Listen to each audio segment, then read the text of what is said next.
Very good evening. You're watching India Ascends. I'm Gauri Dwivedi. This is a show that gives you a ringside view of all that's happening around the world through India's lens. As always, we start the show with headlines coming in.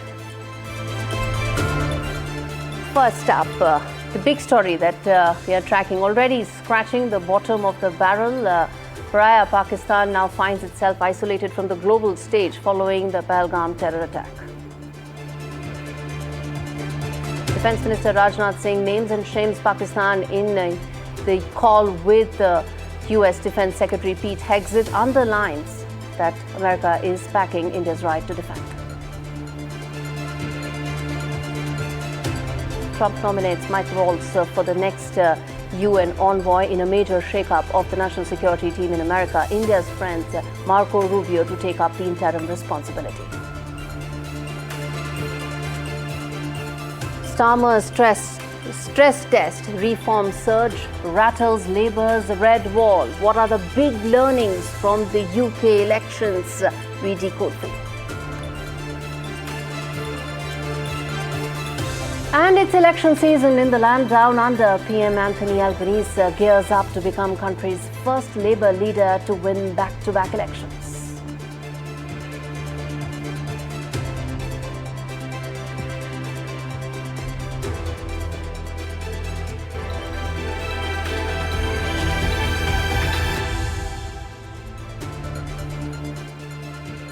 The big story that we are tracking on India Ascends this week, the global reaction post the Pahalgam tragedy is a watershed moment in regional, Asian and global diplomacy. Islamabad finds itself without any vocal allies in a moment of tremendous scrutiny as terrorism becomes a global threat for Committee of Nations. But this is not a one-off consequence. It is a result of deft diplomacy and shifting global alliances. Even as India remains committed to finding the perpetrators of the attack. It's been 10 days, the hunt continues, India will not stop. And that's exactly what what Home Minister Amit Shah is saying. Listen in. मैं सभी आतंक फैलाने वालों को कहना चाहता हूं कि लड़ाई का अंत नहीं है, एक मकाम है, हर व्यक्ति को चुन चुन कर जवाब भी मिलेगा, जवाब भी लिया जाएगा. We played this soundbite because it's important to understand that as India's hunt continues for the terrorists, so does its diplomatic handling. The hectic parleys, the diplomatic activity, all have been happening simultaneously as the global support it continues to garner after the dastardly Pahalgam attack. It shows the extent of Pakistan's complete isolation, a country with few, if any, allies or supporters left. While New Delhi's immediate actions that took place after the attack drew swift response from the US, France and Japan, the silence from Pakistan's traditional backers spoke volumes. Once a friend in high places, Pakistan now finds its doors of Riyadh and Abu Dhabi completely shut. The joint statement from Saudi Arabia and India was crystal clear: no ifs, no buts. Terrorism will not be tolerated. And Pakistan's old playbook, crying wolf over Kashmir while nurturing terror, has now ended. More so since the world can now see how Pakistani army and its political class made it the world's biggest terror factory. Bilawal Bhutto has now no qualms in admitting just this, exactly like how the Pakistani defense minister admitted that. Listen in. As far as what the defense minister said, I don't think that it's a secret that Pakistan has a past as far as extremist groups are concerned. Just when the Taliban regime came to power just a few years back, the loudest cheers came from Rawalpindi. And since the reason why was because they had helped install the government. But just see how tables have turned, that even the Taliban is now backing India over Pakistan. Then there is Iran that is backing New Delhi. From Melbourne to Frankfurt to London to Kathmandu, then there are thousands of Indian diaspora members that have hit the streets demanding justice, denouncing Pakistan's role in the heinous crime. Their voices, angry, united and relentless, are ringing in every major capital around the world, making sure that the world does not look away.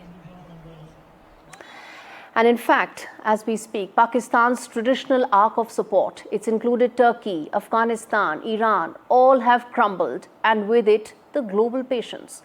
When Pakistani leaders boast about building terror pipelines, they are setting expiry dates for the army, for the deep state, which is facing a failing economy, collapsing forex, and a discredited government. Viewers, it's only a matter of time.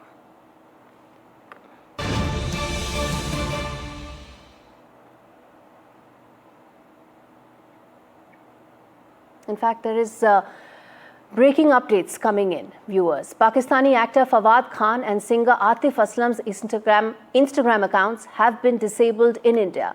This means that users in the country will not be able to access their profiles. If you try to open Fawad and Atif's Instagram profiles, the message reads, "Account not available in India." This is because there are now clear instructions that when it comes to these YouTubers, these influential Pakistani voices, they will not be given a free hand to become popular in India and at the same time not condemn terrorism the way it should be. He is just the latest in Pakistani celebrities whose Instagram accounts have been hacked.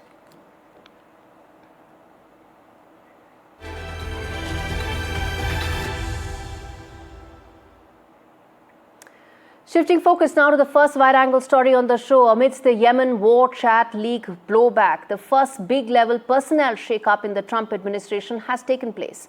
Mike Waltz has bowed out. He's made way for Secretary of State Marco Rubio, who may be the acting national security advisor. But a change in guard which has ramifications for America's policy, position and action around the world. Iran, Russia, China, and of course Yemen, which really started this chain reaction. But on India Ascends today, we focus on Rubio's unwavering support for India. And this report tells you what all as far as the support that Rubio has provided to India in the backdrop of Pahalgam, but also much before that. Take a look. Marco Rubio, unbelievable. Unbelievable, Marco. When I have a problem, I call up Marco. He gets it solved. He gets it solved.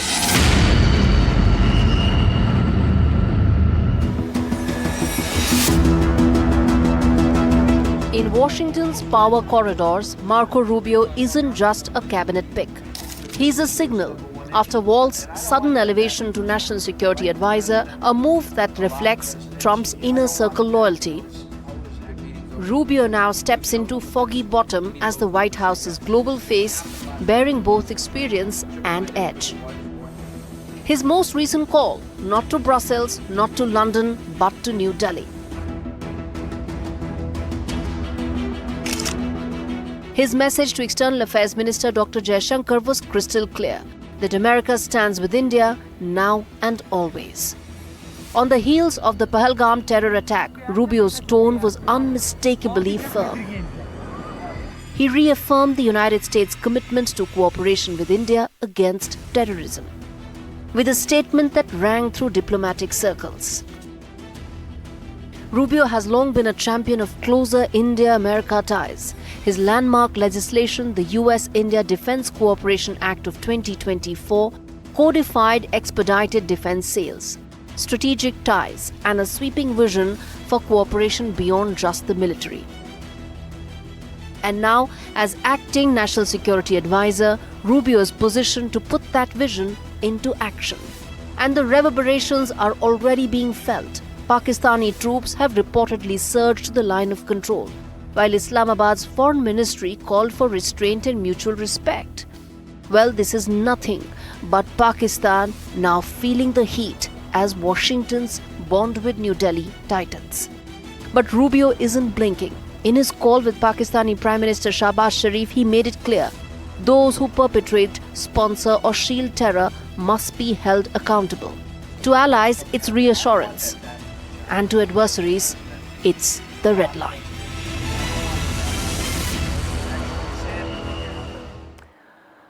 The former Florida senator is the head of 4 key government bodies, as President Trump is keen to ensure that the tumultuous tenure of his first term, which saw 4 NSAs, does not happen all over again.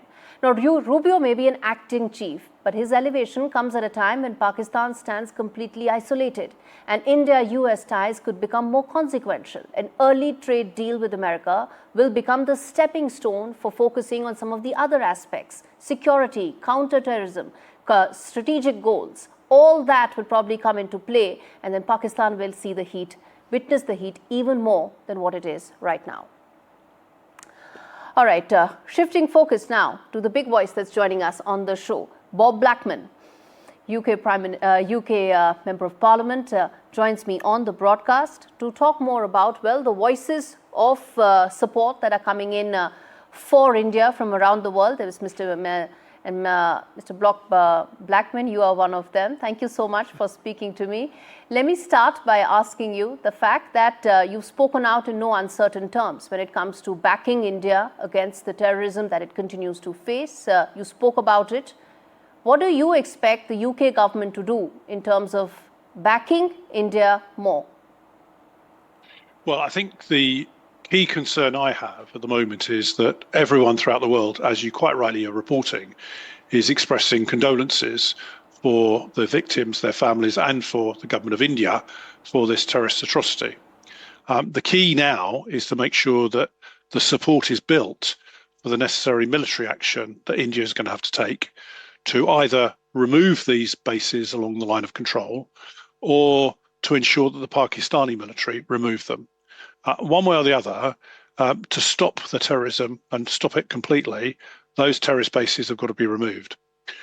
Now, as has been found, when Israel suffered a terrible terrorist atrocity back in the 7th of October 2023, the world expressed its horror for what had happened. But when Israel then took action, military action, to eliminate the terrorists, all of a sudden that sympathy started to dissipate and disappear. So it's very important, I think, for India that not only is support provided by the United States, but other countries as well. Now, the UK government at the moment have provided full support about the terrorist atrocities. They've stopped short, and this is where I hope that the UK government can change their pitch here. They've stopped short of condemning the Pakistani military and the Pakistani authorities for sponsoring terrorism. Now, I also think, and I've said already, that our Foreign and Commonwealth Office in the UK is obviously in close cooperation with the Indian government. I think the Indian government need to make sure that our Foreign and Commonwealth Office have the evidence that demonstrates that Pakistan is behind these terrorist attacks and therefore should give firm support for India in whatever action it has to take. All right. In fact, stay with us, Mr. Blackman. I want to, in fact, quickly go to a short break. But, well, at the end of the day, there is now an undercurrent of right ideology that is sweeping parts of the UK. We come back and decode what are the big trends that one should take note of these local polls that have just concluded in the UK. Stay with us.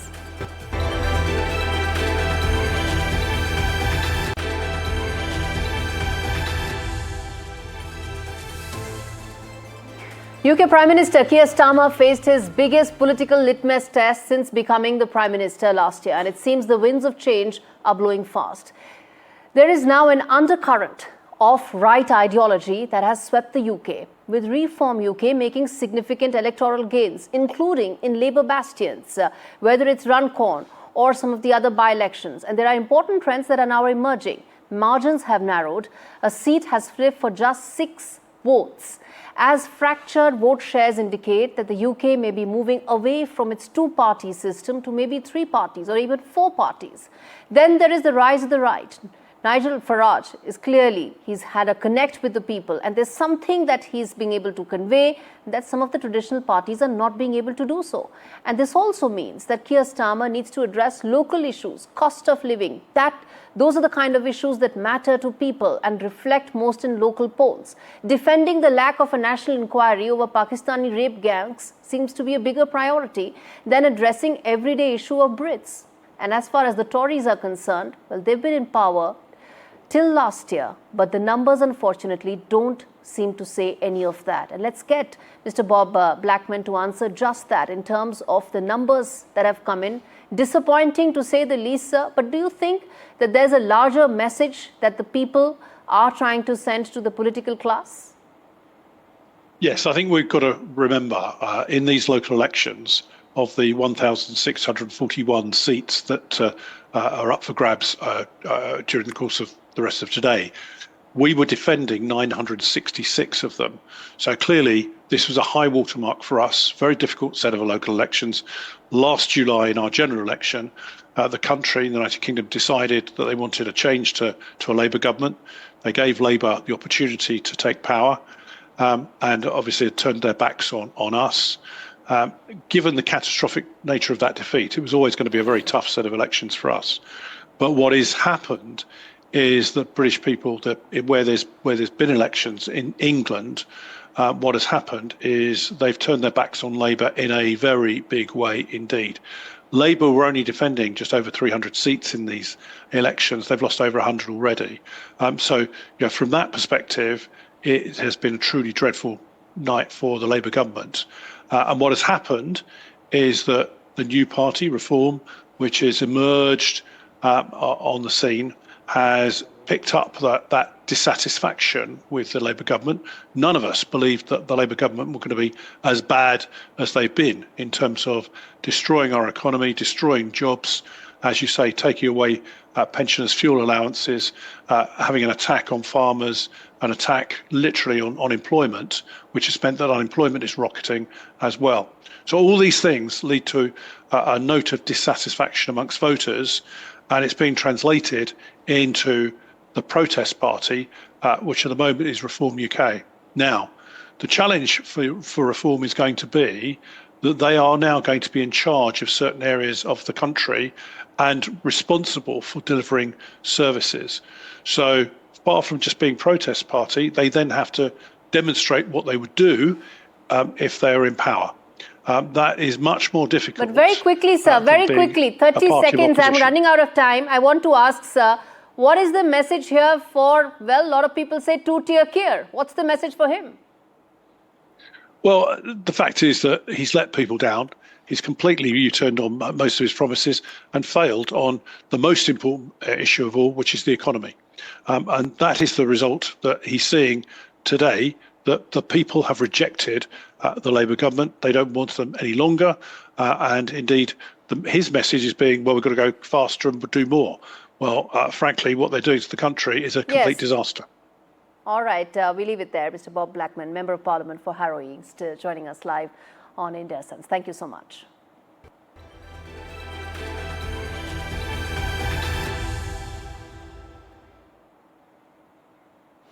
After Canada, there are two more important elections taking place in the shadow of Donald Trump, Australia and Singapore. And like in Canada, at least in Australia, Donald Trump is going to be an important factor. 1 in 4 jobs in Australia, viewers, depends directly on trade.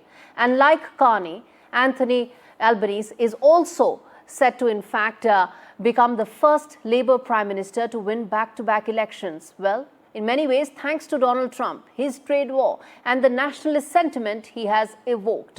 But it's not just Donald Trump. Xi Jinping is an equally important factor in Australian politics. Remember, China is Australia's largest trading partner, even as America is Australia's defense treaty partner. And that's the tough balancing act that is needed for Anthony Albanese, as well as his primary opponent, which is Peter Dutton, who has been a long-time China critic. While cost of living is a major issue there, immigration is also turning out to be an important factor, particularly for the Indian diaspora, who account for as much as 4% of the Australian population. Which way they will go will have an important direction, sent to say, both for the Indo-Pacific as well as for the Australia-India relationship as well. And on that note, listen in to what the Prime Minister has to say. In uncertain times, you can be certain that Labor has a plan to build Australia's future, and you can be certain that the coalition have cuts and chaos as the way that they've run this campaign. On polls, there's a lot of undecided voters, We have a mountain to climb. No one's been re-elected since 2004.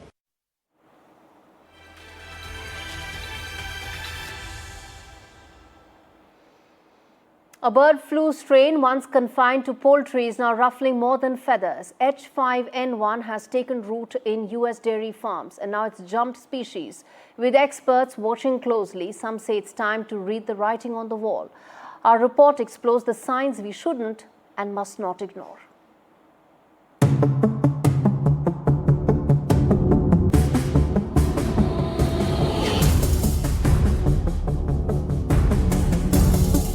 American barn doors have swung wide open and H5N1 bird flu has sneaked onto the scene. Since March of last year, this virus has leapfrogged from poultry to dairy cows, slipping into over 1,000 herds across all 50 states of America. More troubling is that it's not just the animals catching this anymore. Over 70 people have tested positive and one life has already been lost. For years, H5N1 lurked on the fringe, mostly infecting wild birds and poultry. But now it's not just flying under the radar, it's galloping into new territory. Cows that were once thought out of virus's reach are now silent carriers, often showing no symptoms at all. And the fallout? Well, American health experts are now sounding the alarm. The virus's growing reach into mammals gives it more chances to shape-shift. And if it figures out how to jump from human to human, well, humanity could find itself on the back foot. Still, the CDC has said there is no need to panic. The risk to the general public is low, but low risk does not translate into no risk. And fortune favors the prepared is what the COVID pandemic has taught everyone. That's why experts are calling for stepped-up surveillance, better farm testing and vaccination strategies for workers. Because when a virus starts moving the goalposts, sitting on our hands isn't an option.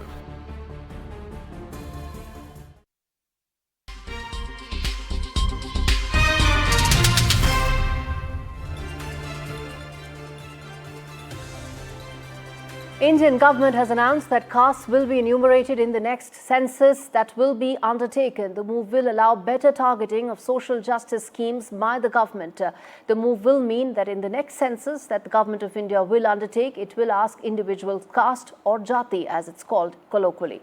The move is also a watershed moment in Indian history since this is the very first time that such exercise will be undertaken in independent India. The last time such an exercise was conducted was in 1931 by the Britishers in colonial India when 4,147 castes were recorded. Previous attempts for a similar exercise were thwarted due to a variety of political factors. From glass skin to kimchi burgers, the Korean wave has not just hit India, it's washed over like a cultural tsunami. What started with binge-worthy K-dramas and foot-tapping K-pop has now snowballed into a full-blown lifestyle takeover.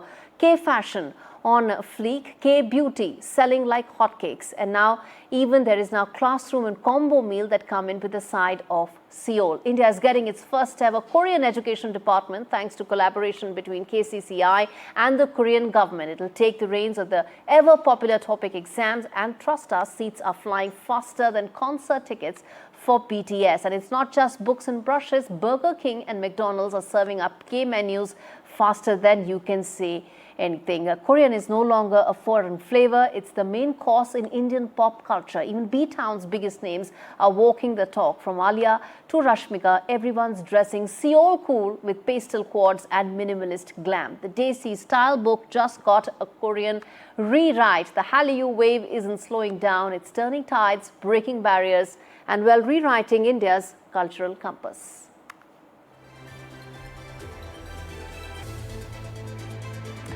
Well, with that, it's a wrap on this edition of India Sense with me, Gauri Dwivedi. Thanks so much for tuning in.